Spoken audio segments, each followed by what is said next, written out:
Assalamualaikum warahmatullahi wabarakatuh. Halo semua, jumpa lagi dengan saya Septina Praditya Malik dari kelas 11 MIPA 1 nomor absen 29 SMA Negeri 1 Pamutan.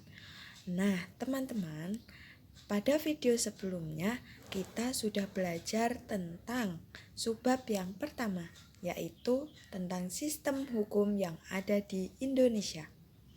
Nah, pada video sebelumnya kita sudah belajar tentang makna dan arti dari hukum, kemudian ada karakteristik hukum, ada unsur-unsur hukum, kemudian ada penggolongan ataupun pembagian hukum, dan juga tata hukum yang ada di Indonesia.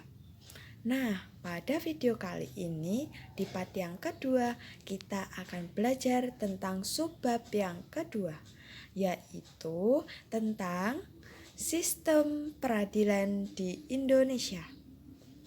Penasaran tentang apa saja yang akan kita pelajari pada subbab kali ini? Yuk, ikuti terus videonya ya. Bye. Nah, teman-teman, di subbab yang kedua yaitu tentang sistem peradilan di Indonesia. Tapi sebelumnya ada istilah sistem peradilan. Apa itu sistem peradilan? Nah, teman-teman, ternyata sistem peradilan adalah suatu keseluruhan komponen-komponen peradilan nasional, pihak-pihak dalam proses peradilan, hierarki kelembagaan peradilan, dan aspek-aspek yang bersifat prosedural yang saling berkaitan sehingga terwujud suatu keadilan hukum. Nah, perlu diketahui bahwa untuk mewujudkan suatu keadilan hukum, semua komponen-komponen sistem dalam hukum itu harus berfungsi dengan baik. Di Indonesia sendiri, peradilan dibagi menjadi dua loh, yaitu peradilan khusus dan peradilan umum. Peradilan khusus adalah peradilan yang menangani kasus-kasus atau perkara-perkara tertentu, misalnya saja peradilan agama. Sedangkan peradilan umum adalah peradilan yang menangani perkara-perkara umum atau perkara-perkara yang pada umumnya dialami oleh masyarakat. Misalnya saja yaitu pengadilan militer, pengadilan tinggi, dan juga pengadilan negeri. Pada pasal 10 Undang-Undang Dasar Republik Indonesia Nomor 48 Tahun 2009 tentang kekuasaan kehakiman dinyatakan bahwa kekuasaan kehakiman adalah kekuasaan negara yang merdeka untuk menyelenggarakan peradilan guna menegakkan hukum dan keadilan berdasarkan Pancasila dan Undang-Undang Dasar 1945 demi terselenggaranya negara hukum berdasarkan Pancasila. Nah, teman-teman, di dalam suatu sistem peradilan pasti terdapat lembaga-lembaga peradilan yang sangat berperan. Nah, sebenarnya apa sih lembaga peradilan itu? Lembaga peradilan adalah suatu alat perlengkapan negara yang berfungsi untuk mempertahankan tegaknya hukum nasional. Jika terjadi pelanggaran hukum, maka lembaga peradilan inilah yang sangat berperan dalam menangani kasus tersebut. Lembaga peradilan di Indonesia bertugas untuk melaksanakan peradilan ataupun pengadilan yang ditegakkan di dalam negara Indonesia. Sekarang dasar-dasar hukum lembaga peradilan. Dasar hukum dari lembaga peradilan ada beberapa. Nah, tapi sebelum itu ada yang disebut lembaga nasional yang berkaitan dengan lembaga peradilan. Lembaga nasional adalah suatu keseluruhan komponen peradilan nasional dari berbagai pihak dalam proses peradilan atau berfungsi sebagai aspek yang saling berkaitan satu sama lainnya di dalam suatu negara sedemikian rupa. Nah, untuk dasar hukum lembaga peradilan yang pertama, Pasal 1 ayat 3 Undang-Undang Dasar Negara Republik Indonesia tahun 1945 yang menegaskan bahwa kekuasaan negara dijalankan atas dasar hukum yang berlaku, hukum yang baik, dan hukum yang adil. Yang kedua, Pasal 24 ayat 1 Negara Republik Indonesia tahun 1945 yang menegaskan bahwa kekuasaan hakim harus bebas dari campur tangan kekuasaan lain. Yang ketiga, Pasal 24 ayat 2 Negara Republik Indonesia tahun 1945. Pasal 24 ayat 2 Negara Republik Indonesia tahun 1945 ini menyatakan bahwa kekuasaan kehakiman dilaksanakan oleh Mahkamah Agung dan badan peradilan yang berada di bawahnya.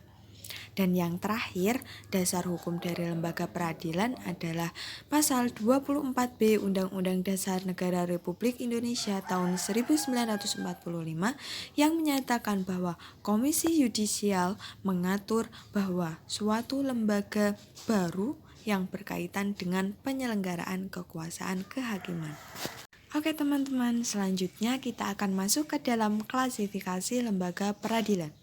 Pembagian ataupun klasifikasi lembaga peradilan diatur pada pasal 18 Undang-Undang Nomor 48 Tahun 2009 tentang kekuasaan kehakiman yang menjelaskan bahwa kekuasaan kehakiman dilakukan oleh sebuah Mahkamah Agung dan badan peradilan yang berada di bawahnya dalam lingkungan peradilan umum, lingkungan peradilan agama, lingkungan peradilan militer, lingkungan peradilan tata usaha negara, dan oleh sebuah mahkamah konstitusi. Nah, pada pasal 18 Undang-Undang Nomor 48 Tahun 2009 tersebut akan dijelaskan penjabarannya sebagai berikut. Nah teman-teman, untuk pengklasifikasian yang pertama yaitu lembaga peradilan yang berada di bawah Mahkamah Agung atau yang biasa kita singkat dengan MA. Lembaga peradilan yang berada di bawah Mahkamah Agung dapat dibedakan menjadi 4. Yang pertama yaitu pengadilan umum, kemudian pengadilan agama, pengadilan militer, dan juga pengadilan tata usaha negara. Untuk pengadilan umum itu meliputi pengadilan negeri yang berada di ibu kota, kabupaten ataupun kota, pengadilan tinggi yang berada di ibu kota provinsi. Yang kedua yaitu pengadilan agama. Pengadilan agama meliputi pengadilan tinggi agama dan pengadilan negeri agama. Yang ketiga yaitu pengadilan militer. Pengadilan militer terdiri atas pengadilan militer tinggi, pengadilan militer utama, pengadilan militer, dan pengadilan militer pertempuran. Nah, yang keempat yaitu ada pengadilan tata usaha negara. Pengadilan tata usaha negara ini terdiri dari pengadilan tinggi tata usaha negara dan juga pengadilan tata usaha negara. Nah teman-teman, untuk pengklasifikasian yang kedua yaitu ada Mahkamah Konstitusi. Mahkamah Konstitusi adalah salah satu lembaga kehakiman yang ada di Indonesia, di mana Mahkamah Konstitusi ini merupakan lembaga negara yang menjalankan kehakiman yang merdeka untuk menyelenggarakan peradilan guna menegakkan hukum dan pengadilan di negara Indonesia. Nah teman-teman, masih semangat belajar kan? Oke, selanjutnya kita akan membahas tentang perangkat lembaga peradilan. Dalam hukum yang secara khusus mengatur tentang peradilan di Indonesia, yaitu pasal 24 ayat 2 Undang-Undang Dasar Negara Republik Indonesia tahun 1945, di mana berdasarkan isi kedua pasal tersebut kita dapat mengetahui bahwa badan-badan atau lembaga-lembaga peradilan di Indonesia itu ada beberapa macam. Di antaranya yaitu ada badan yang berada di bawah kekuasaan Mahkamah Agung, yaitu peradilan umum, peradilan agama, peradilan militer, dan juga peradilan tata usaha negara. Selain itu, ada juga lembaga Mahkamah Konstitusi dan Komisi Yudisial. Yuk kita simak penjelasan dari masing-masing lembaga peradilan tersebut. Pengadilan umum. Pengadilan umum merupakan salah satu lembaga pelaksana kekuasaan kehakiman di mana rakyat bisa mencari keadilan pada umumnya. Lembaga peradilan umum ini terbagi menjadi dua, yaitu peradilan negeri dan peradilan tinggi. Peradilan negeri atau pengadilan negeri merupakan sebuah lembaga kekuasaan kehakiman yang berkedudukan di ibu kota kabupaten ataupun kota. Daerah hukumnya mencakup wilayah kabupaten dan juga wilayah kota. Kewenangan dari pengadilan negeri antara lain yang pertama, memeriksa, memutuskan, dan menyelesaikan perkara pidana serta perkara perdata pada tingkat pertama. Yang kedua, yaitu memberikan keterangan, pertimbangan, dan nasihat hukum pada instansi pemerintah di daerahnya apabila diminta. Yang ketiga, Ketua Pengadilan Negeri berkewajiban untuk melakukan pengawasan atas pekerjaan penasihat hukum dan notaris yang berada di daerah hukumnya dan melaporkan hasil pengawasannya tersebut kepada Ketua Pengadilan Tinggi, Ketua Mahkamah Agung, dan juga menteri yang bertugas dan bertanggung jawab yang meliputi jabatan notaris. Pengadilan tinggi ini merupakan salah satu dari lembaga kekuasaan kehakiman yang berkedudukan di ibu kota provinsi. Jadi daerah kekuasaannya meliputi daerah provinsi tersebut. Nah, susunan dari organisasi pengadilan tinggi ini antara lain yang pertama ada pimpinan, kemudian ada hakim anggota, ada panitera, dan juga ada sekretaris. Kewenangan yang dimiliki oleh pengadilan tinggi ini yang pertama yaitu mengadili perkara pidana dan perdata pada tingkat banding. Yang kedua, mengadili di tingkat pertama, dan terakhir sengketa kewenangan dan mengadili antara pengadilan negeri yang berada di wilayah hukumnya. Yang ketiga, memberikan keterangan, pertimbangan, dan nasihat hukum pada instansi pemerintah apabila diminta. Yang keempat, Ketua Pengadilan Tinggi berkewajiban untuk melakukan pengawasan terhadap jalannya peradilan di tingkat pengadilan tinggi dan menjaganya supaya peradilan yang dilaksanakan dengan seksama, sewajarnya, dan juga penuh dengan rasa keadilan. Nah, untuk perangkat lembaga pengadilan yang kedua yaitu pengadilan agama. Nah, di mana pengadilan agama ini diatur pada Undang-Undang Nomor 3 Tahun 2006 tentang perubahan atas Undang-Undang Nomor 7 Tahun 1989 tentang peradilan agama. Lembaga peradilan agama ini ada dua, yaitu Pengadilan Agama dan juga Pengadilan Tinggi Agama.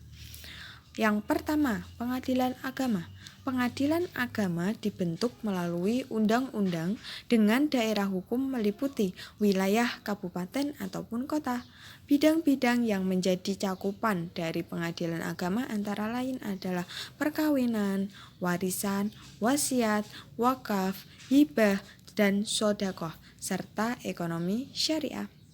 Wewenang dari pengadilan agama ini yang pertama yaitu memeriksa, memutuskan, dan melakukan penyelesaian atas perkara-perkara di tingkat pertama antara orang-orang yang berada di bidang perkawinan, hak waris, wasiat, hibah, serta perkara-perkara lain seperti sedekah berdasarkan hukum Islam, wakaf, dan sedekah.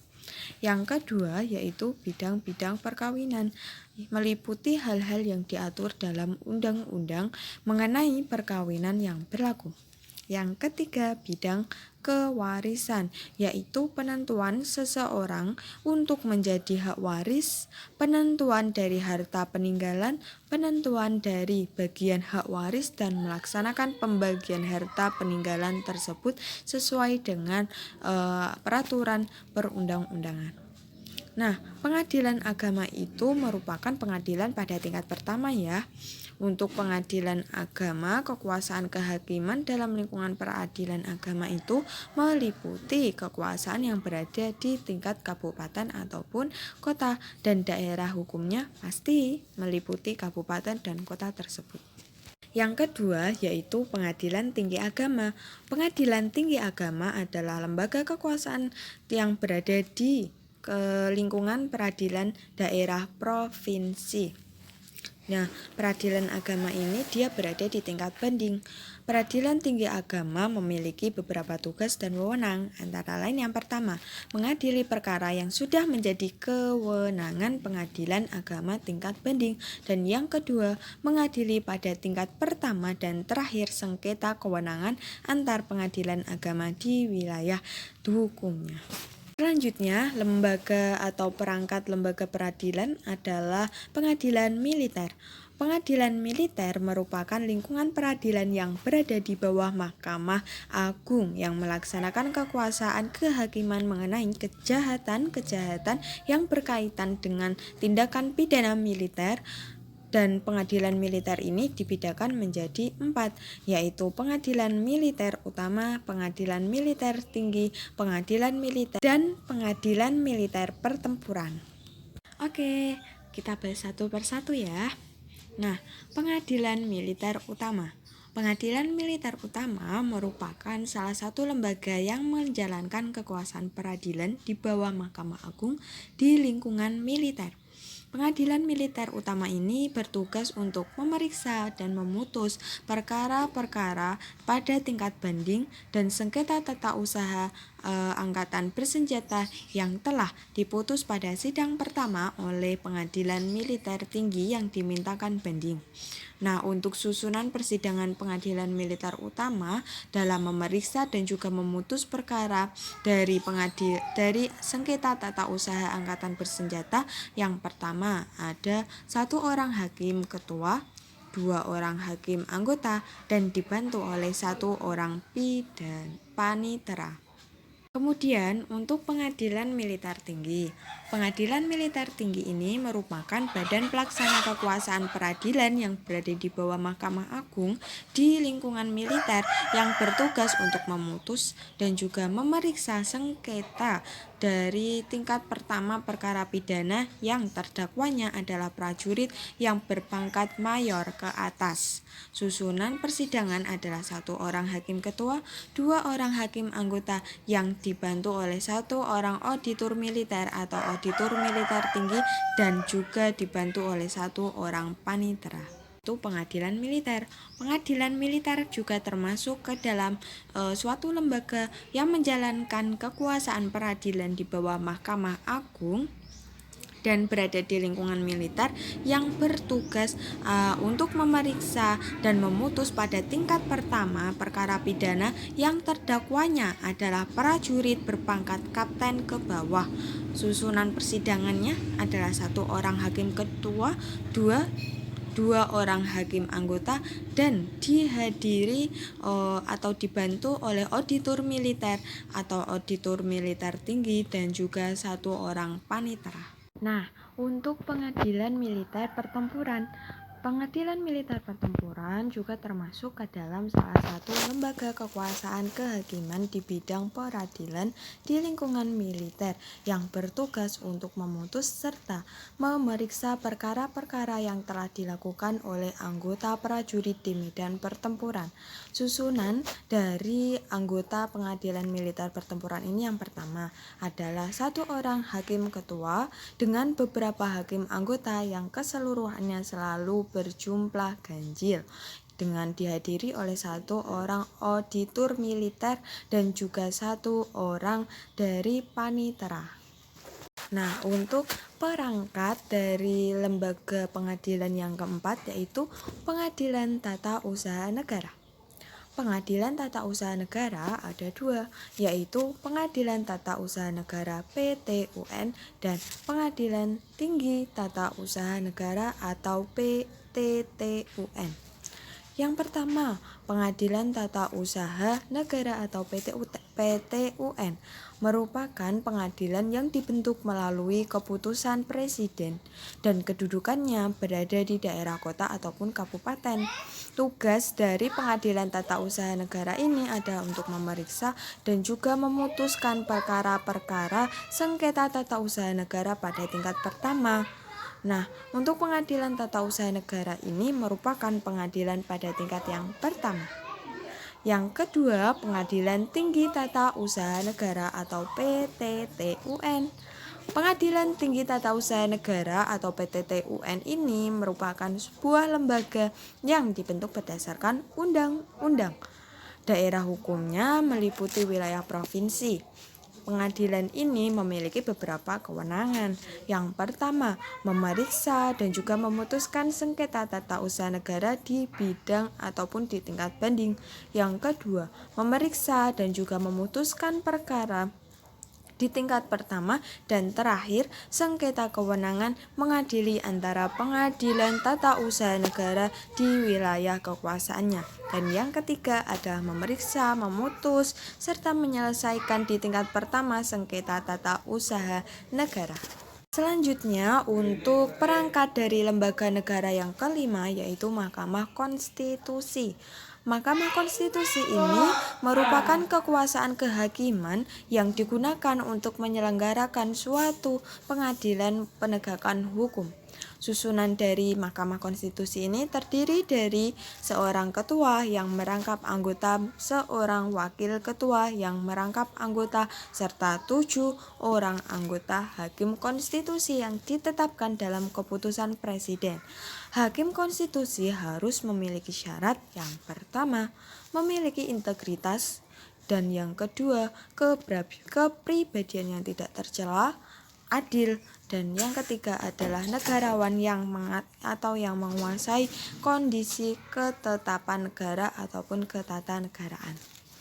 Nah, untuk wewenang dari Mahkamah Konstitusi atau peranan dari Mahkamah Konstitusi yang pertama adalah menguji undang-undang terhadap Undang-Undang Dasar 1945, yang kedua memutus sengketa kewenangan lembaga negara yang kewenangannya diberikan oleh Undang-Undang Dasar 1945, yang ketiga memutus pembubaran partai politik, dan yang keempat memutus perselisihan tentang hasil pemilu. Nah, teman-teman, sekarang kita akan belajar ke materi terakhir dalam subbab yang kedua, yaitu tentang tingkatan lembaga peradilan. Nah, lembaga peradilan ini dibagi menjadi beberapa tingkatan, yaitu ada pengadilan tingkat pertama, pengadilan tingkat kedua, dan juga pengadilan tingkat kasasi. Untuk pengadilan tingkat pertama, pengadilan tingkat pertama dibentuk oleh Menteri Kehakiman dengan persetujuan Mahkamah Agung.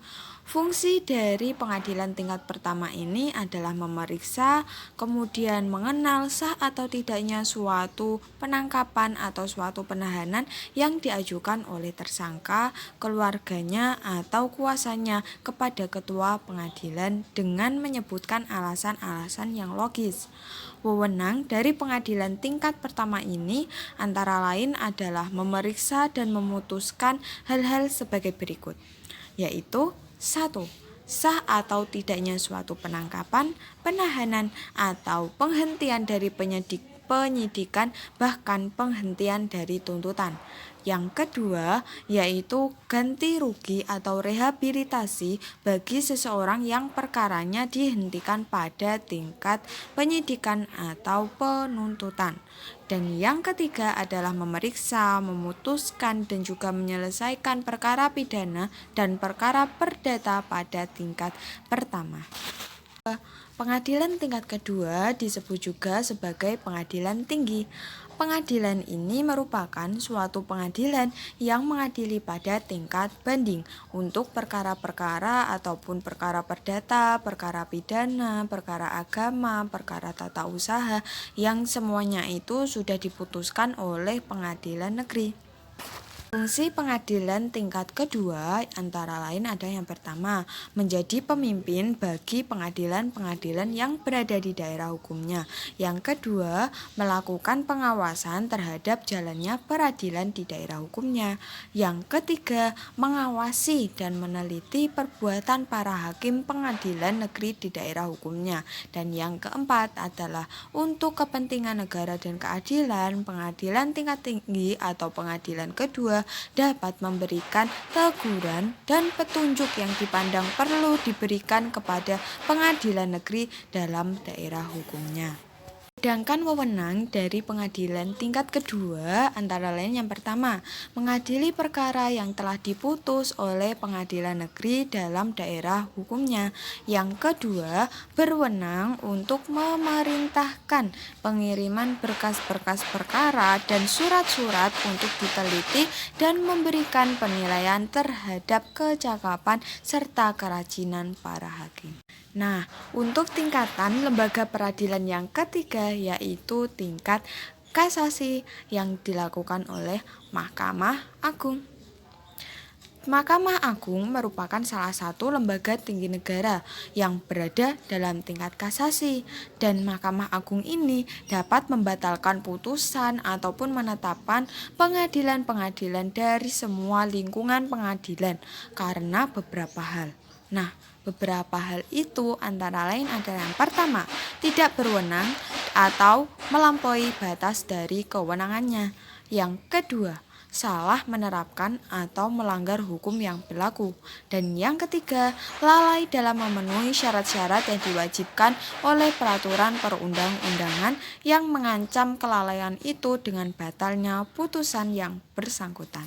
Teman-teman, cukup sekian sesi belajar bersama kita pada kesempatan kali ini di subbab yang kedua, yaitu tentang sistem peradilan yang ada di Indonesia. Nah, masih ada satu part lagi loh, yaitu part yang ketiga.